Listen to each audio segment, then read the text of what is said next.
Update po tayo mga ka-farmers sa ating ampalaya. So, ito po yung ating Mestiza F1. Ayan. So,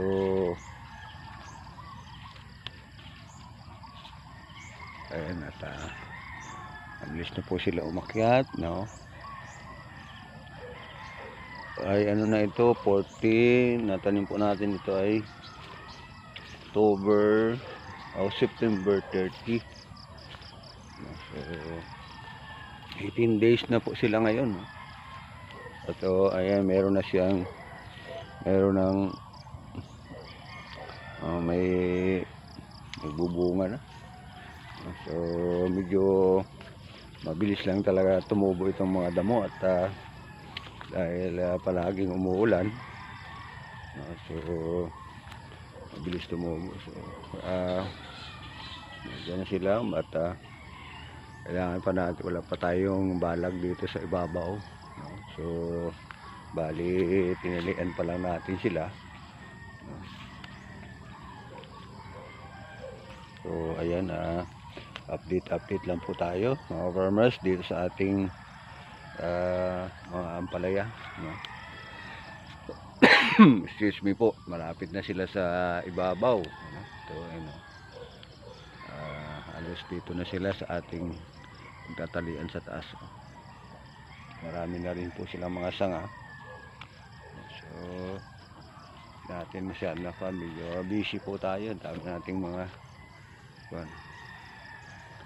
So ayan po, Mestiza F1. Ano na po siya ngayon, 19 days na siya. 19 days na, no? So yan, at namumulaklak na.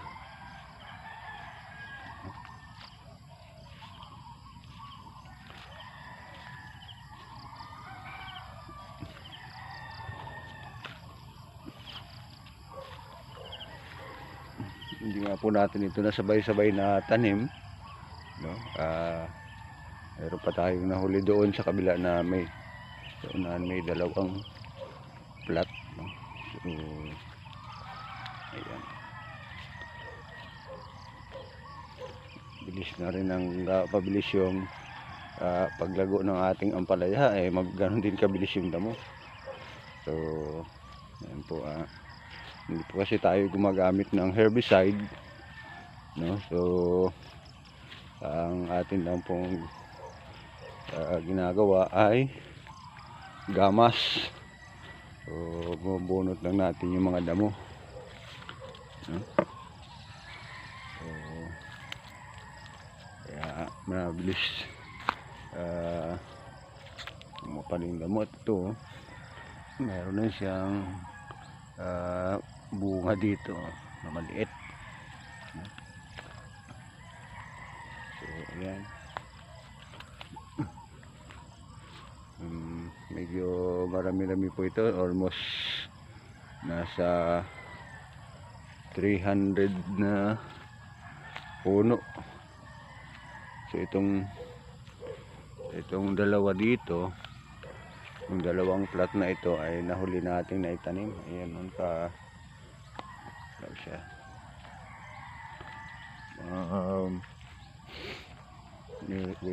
Merkulis lang po ito na itanim.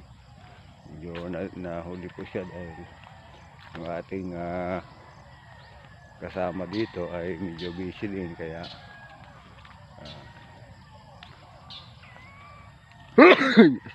nabili tayo sa tanim, no? At ayan nga mga poste natin, meron na rin siyang pong plating, no? Kaya lang ay ayan, kulang pa, no? So ayan po ang ating update sa ating ampalaya. So ito, baba siya ng akyatan.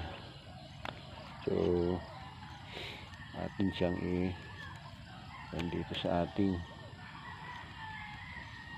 tali. Ayan siya. So bumaba sila.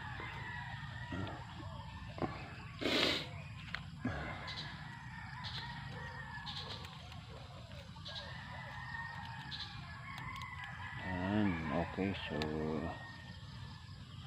nandito na sila dito sa ating akyatan, ating tali.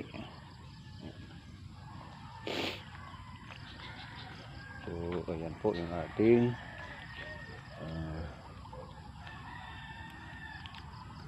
palaya. So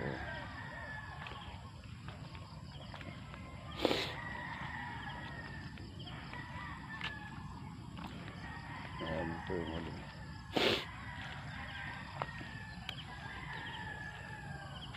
Ayan po naman yung ating lumang ampalaya, no? Na so ano na siya, nasa ano na siya, magpo 4 months na. So matanda pero naumunga pa rin naman, no?